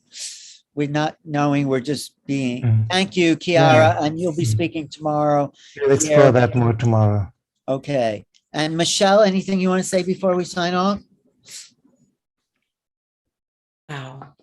Kiara, you have a way with the way that you use your voice. Yes.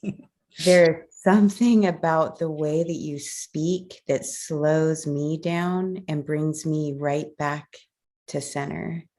I felt your essence when you friended me on Facebook many years ago. And I remember thinking, I want to know this being. And we've never spoken, we've never met in person. This is our first encounter through this forum, and it brought me right back to that moment when I got that friend request from you on Facebook years ago. So I want to thank you. I look forward to what you're going to share tomorrow. And I feel such a connection with each one of you. Bridget, when you speak, I just, everything starts making sense again, you know, when each of you speak and share. And Marc, when you were sharing about the fairies, I hope you put that in there. You did in the chat, because my daughter, Yeah, we just did. my daughter was born on November 3rd, 1993. She was due on my 30th birthday, which is November 5th. Yay for the Scorpios in the house. And when she's never thrown herself a birthday party before, and she's throwing herself a fairy birthday party next Saturday. So I cannot wait to share this with my daughter. The elves that cheered here in the house, they were all, we got fairies and elves, we got a lot of them. Yeah. And they went, yoo-hoo, woo. You know, they were going like, wow. See, they're happy. They're actually watching because they love people who are aware and love them. I can feel that. I'm just the hairs on my arms are standing up. And Kiara, I was hearing the crows come in while you were speaking. And, you know, Marina, you are such a beautiful soul. I cannot wait to learn more about what you shared and go to your website and visit, you know, your knowledge. And Kamora, we were together on one of the last summits, and your energy just, you know, fills football fields. And I thank you so much for the art you bring. Alan, you are the best moderator I have ever experienced in my entire lifetime. I cannot say enough about what you do and the way you honor each person. And Sheila, I can't wait to spend more time with you. This group that you put together, again, the goosebumps. Neil, you just know how to bring them together. And I just thank you so much for inviting me. Today was a difficult day for me in the morning. It started out really rough. And I had to leave the house and kind of clear my energy in my head because, you know, as we've all talked about, sometimes being in the human body can be challenging because, like you said, Kiara, we feel, and I'm a feeler. I feel so deeply. So I want to thank each one of you for bringing me back into my heart today and for what you're all doing for humanity during these unprecedented times and for what's happening in the cosmos. I can just feel there's just hordes of applause for all of us coming together and weaving this way, especially on these 2 days. So, wow. Thank you. Thank you. Thank you. Thank you. Wow. I said it before, Michelle, you are the heart at the portal to ascension, at the heart, at the center of the portal. And whenever there's like an event that is just like a super love fest event, I like think of Michelle and have to hit her up. Probably because I cry so much, and usually my tears are tears of gratitude. So you know, I'm just talk about Scorpio watery energy with a Cancer moon, you know. So I just appreciate each one of you so much. And this was such a treat because Neil, what time did you call me? Like 1 o'clock or something in the afternoon? Yeah. So I rushed home so that I could get on for this. And I'm so grateful. So grateful. Maybe we'll see you tomorrow. We're grateful you have. Yeah. Yeah, we're thankful you're here. Love you. Thank you. Love you too. Love each one of you. Marina, how do you want to leave us on this beautiful day with your beautiful, and I have more respect than I thought I had before for you with your presentation. It was fantastic. Second that for sure. I didn't know you were, I thought you were a great speaker and all that, but the way you laid out the Starseed history, I'm going to have to watch it again. Everyone should watch it again. And it's just the beginning. So what do you want to say before we sign off? And what do you want to give people before we leave today? Well, I really don't have a generic message because I was just I was just enjoying all your messages, because when I go to meditate, when I go to channel, all I do is to hear and listen all the things that I already know, because I know my perspective, but I just want to express how grateful I am to be part of these panels, on this event, because when I hear all of you speak, when I hear your perspectives, your unique stories, it just gives me so much more perspective about, that bigger aspect that I am part of, which is the collective that we are, the one. So it just makes me feel so much connected to the whole, so much connected to myself at the same time, it's a paradox. So I really appreciate you and I really love you. So thank you so much. And I know it's 4 a.m, 4:30 almost where you are, 4:08. All right. Sorry to keep you up. Fine. I'm a night owl. Okay, good. You're an eternal night being, day, night. Thanks for being here. And Kamora, so great always to have you with us on board this portal starship here. So I think you've given us so much, but there's more of your creative juices that you're just beginning your journey, right? Yeah, I mean, I had my first, what I'd call my first conscious metaphysical experience, like in 2017. But before that, my whole life had been sort of this journey of spiritual understanding and sort of the uncovering of my spiritual awareness. And so, yeah, I learned so much. All of you are so amazing. Michelle, my birthday is also on the 3rd as well. Oh, So wow. I just wanted to put that forth. Yeah, Scorpios Both rule. born November 3rd? Yeah, November 3rd. Yeah, a couple days. Wow. Yeah. So Scorpios rule, but but I just wanted to say all of you are so amazing. I've learned so much. I'm going to try to tune in a little bit tomorrow, but I'm very thankful, Alan. I'm thankful, Neil, Sheila, you're amazing. Your teachings are incredible. Kiara, it's the first time I've actually heard you speak and I'm so inspired. And so everyone, Bridget, Marina, everyone, amazing. Thank you so much. I'm blessed. I'm more knowledgeable than I was before, but I will be more knowledgeable tomorrow. So there we go. And you're going to do a workshop is on Portal to Ascension. Are you doing something with Neil? No, but we should do it. Yeah. Yeah, we should make that happen at some point in time for sure. Definitely. I'm going to be starting my YouTube, really kind of getting my YouTube post going really soon too as well. And what will be the YouTube name? It will be Art Soldiers. I'm new. Yeah, it'll be Art Soldier 77 once I get enough followers. But for now, just go check me out on Instagram, at Art Soldier 77, and you can see a lot of my posts, my metaphysical art, and my writings there. And you can just follow me there for now. It's all good, The writings are beautiful. As deep as those pictures. Yes. Thank you for having me. I appreciate it. Thank you so much. Well, Sheila, this has been a great Neil, Sheila. This has been awesome. Incredible. Awesome. I just have to tell everybody, absorb, get a good night's sleep, and come back tomorrow ready to hit it again. I can't wait. I have to say, usually I just check out a little bit for some of the lectures, but I really could not pull myself away today from any of the talks. So it was pretty exciting for me. And it's new. It sort of feeds me. The knowledge feeds me so we could feed others. It's like that. So Neil, Sheila, everyone watching on YouTube and in the chat, and everyone who's been here throughout the whole day. Thank you for adding your energies. And so Neil, I'm gonna do some poetry to close out. Yeah, Neil, take us home. All right, let's do this. First, I would like to invite all of us to take some breaths together. And if you would like to, go ahead and put your hand on your chest so you can feel not only your heart, but you can feel the oxygen going in and out. So take a deep breath in. And let the air out, whichever way it wants to express itself. Another deep breath in. One more time.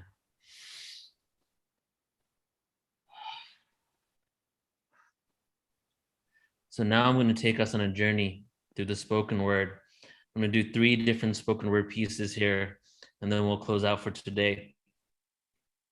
The first piece is called The Prophecy. The night has come upon us. One level to trust the undercover rhyme of the one who preaches the find, archaeological design, ancient pyramids corrupted from inside, worlds ended, but I will exist in all forms of life. Life doesn't exist, existing is fried, unconditional mind, uncover the inner world to discover and find, travel through dimensions and bridges of space-time. Radio waves and frequencies penetrate the fabric of my being. I hear you in planetary systems, as far reaches as the far reaches of the universe. I set into motion the curse while I traverse third-dimensional reality, unrehearsed in this free will mentality, diversity of races incarnated to experience physicality. Disperse the energy, coerce the magnetic poles into shifting our realities to days of old, the oldest of souls. Here now to release control. Prophecies foretold will allow scriptures to unfold. The vibration of gold will heal the corrosion and mold within humanity's soul. Within humanity's soul. Within humanity's soul. Now this next one here is called Cocoon.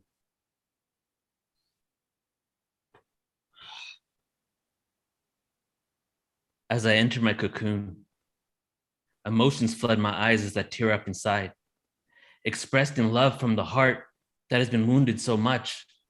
Is that why we are here? Aware of the cycles of time, the intensity, the ability to reach a level of consciousness that has presented itself on this beautiful planet countless times. This planet is so beautiful. The story of how we became. Thousands of years where humanity and time coexisted instead of being authoritative and controlled by the ages that have come and will go and will continue to come again. Each eon presents an opportunity for liberation.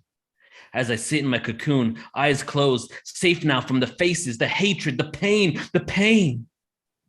It hurts me often. Knowing the cycles is not a form of implementation, integration of the construct of the highest order when we do not follow leaders, but our own sovereign leaders of our own right, a facilitator of energy. Why are we here? Who are we? The philosophy of humanity, what makes us unique, but also what connects us to the plants, animals, and what lies beneath our skin, the vehicle to transport our essence. This time has come before. I cannot judge the transition of one construct into another, one system into another. Who can judge me? The frequencies were designed to provide a depth of experience. Duality came from an infinite singularity until the infinite potential burst into countless possibilities. A fractal, a water drop, a black hole where I can go and hide. The vibration of love is sometimes buried deep inside. Why am I here? Who am I? I often wonder, who am I? Why do I exist? Why do I know what I know? I cry often for the beauty of what it means to be human, for the uniqueness of our position as the galactic position of the earth shifts to better assist in my mission. My mission? What if I gave it up?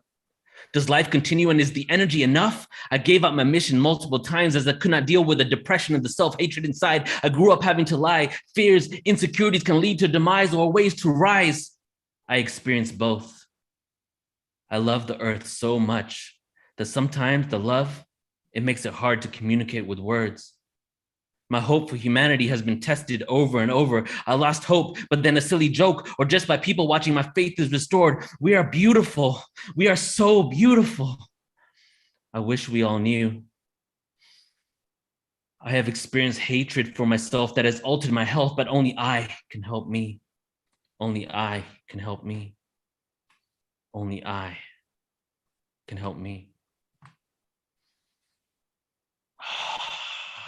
Okay, last piece here. Beautiful though. Thank you. This one, that was kind of a personal journey. This one here is more collective consciousness. And this is a good way to close it out. It's called Empower Thyself. Hey, everybody. The moment draws near For years, we've been purging all fears, letting go of the old energies, making room for the new frequencies. I know we all feel these on some level. Higher multidimensional entities embracing our galactic families, emissaries of unconditional love, the one vibration that fits all creation like a glove. I know sometimes this incarnation, it can seem tough. With masons, illuminating manipulations, facing, tasting, wasting our life away. We must remember the lessons that we're here to play. We chose to be here today. Nothing external to you, to your God self you pray. There's only one speck of light, experiencing itself in multiple forms within our sight, taking us to new heights. So go against the norm, no longer conform. When one transitions, there's no reason to mourn, no scorn, take out the thorn. The crystalline children are now being born. There is no devil waiting for you with horns. There is only love. The vibration showering us descended straight from densities above. We must stand up and say enough and take our power back. With peace and understanding, there's no reason to attack and energize fear, as they are reflections of us. It is time to trust our brothers and sisters. This is a self-imposed test, so don't worry, you got the job. Put your concerns to rest. Through the darkness, the light will firmly nest into the dimension that is next. The moment is now to resurrect the Christ consciousness. Wow.